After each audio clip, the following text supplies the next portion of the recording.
Hi friends, నమస్తే. ఈరోజు వీడియోలో నేను బియ్యం వేయకుండా ఇలాగా క్రిస్పీగా దోశలు చేశాను. 2 తినేవారు 4 తింటారు, అంత టేస్టీగా ఉంటాయి. ఒకసారి మీరు కూడా ట్రై చేయండి. దీంట్లో నేను రైస్ వేయకుండా గోధుమ రవ్వ ఉంటుంది కదా, దాంతో ఇలా ప్రిపేర్ చేశాను. చూడండి ఎంత క్రిస్పీగా వచ్చినాయో.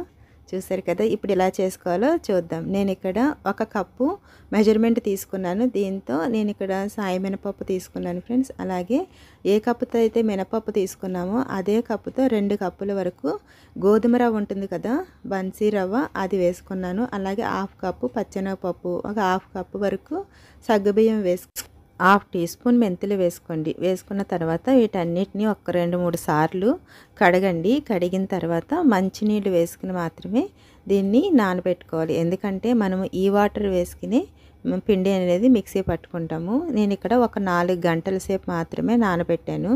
అలాగే మనం మిక్సీ పట్టుకుని 10 నిమిషాల ముందు 1 కప్పు అటుకులు వేసుకోండి. అటుకులను కూడా నానబెట్టుకుని పక్కన పెట్టుకోండి. చూడండి, పప్పు 4 గంటల తర్వాత మంచిగా నానిపోయింది. పచ్చెనగపప్పు అలాగే సగ్గుబియ్యం అన్నీ కూడా.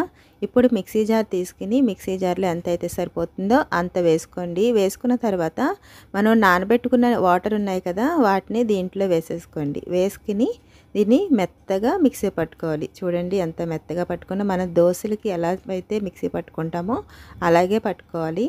ఇలా వేసుకున్న తర్వాత మిగిలిన పప్పు అంతటిని వేసుకోండి. వేసుకున్న తర్వాత లాస్ట్లో నేను అటుకులను కూడా ఇలాగా కొంచెం వాటర్ వేసుకోండి. అటుకులు బాగా మెత్తగా పేస్ట్ కింద చేసుకోవాలి. అలా అయిన తర్వాత వీటన్నిటిని బాగా కలిసేటట్టు కింద ఇలా చేత్తో కలుపుకోండి ఫ్రెండ్స్. చేత్తో కలిసినట్టయితే మొత్తం అంతా కలుస్తుంది, మంచిగా పిండి అనేది పులుస్తుంది.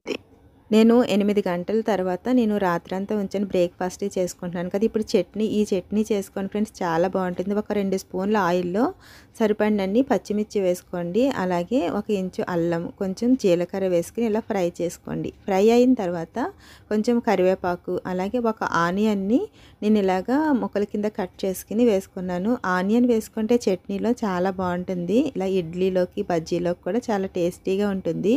అలాగే కొత్తిమీర కూడా కొంచెం వేసుకోండి. ఇక్కడ 1 కప్పు వరకు నేను పచ్చి కొబ్బరి వేసుకుంటున్నాను.